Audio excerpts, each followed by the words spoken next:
A special thank you to each of our subscribers who make this channel possible. Here's today's story. In a significant ruling that has sent shockwaves through the political landscape of Chad, former Prime Minister and opposition leader, Success Masra, has been sentenced to 20 years in prison. The ruling came from a court in the capital, N'Djamena, where Masra was convicted on multiple charges, including incitement to hatred, revolt, and complicity in murder.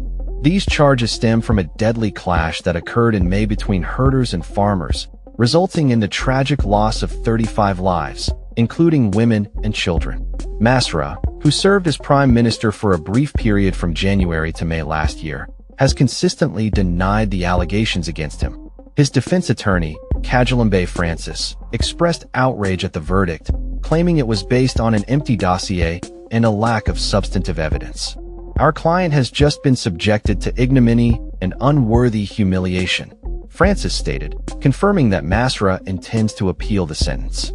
The charges against Masra are particularly sensitive given the ethnic tensions in Chad, especially between the predominantly Christian and animist Ngambe ethnic group, to which Masra belongs, and the predominantly Muslim authorities in the capital.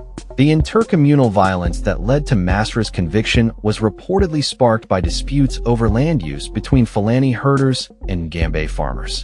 This conflict has been a recurring theme in Chad, with the International Crisis Group estimating that such disputes have caused over 1,000 deaths and thousands of injuries in recent years. Masra's political career has been marked by his outspoken criticism of the current president, Mahamat Idris Deby Itno, who came to power following the death of his father, Idris Deby Itno, in 2021. Since then, the political environment in Chad has been fraught with tension, particularly for opposition leaders like Masra, who have faced violent crackdowns. Masra himself had to flee the country in 2022 following a brutal crackdown on his supporters, only returning in 2024 under an amnesty agreement.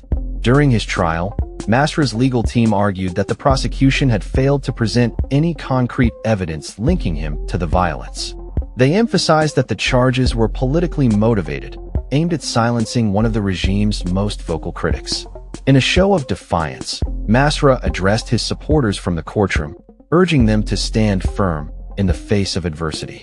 Activists from Masra's Transformers Party have vowed to continue their struggle for justice and democracy in Chad, promising to release a special message to their supporters following the verdict. The political implications of this ruling are profound, as it raises questions about the state of democracy and human rights in Chad, particularly under the current military-led government. The sentencing of Masra has drawn international attention, with many observers expressing concern over the fairness of the judicial process in Chad. The case highlights the ongoing challenges faced by opposition figures in the country, as well as the deep-seated ethnic divisions that continue to plague Chad's society. As the situation unfolds, the world will be watching closely to see how Masra's appeal progresses and what it means for the future of political opposition in Chad. The ruling not only impacts Masra's life, but also serves as a barometer for the state of democracy and governance in Chad, where the struggle for power and representation remains a contentious issue. The coming days may bring further developments as Masra's supporters rally and plan their next steps in what has become a critical moment for the nation's political future. That's all for this story. We upload videos every day covering many different subjects, so hit that subscribe button to stay informed. Thanks for watching.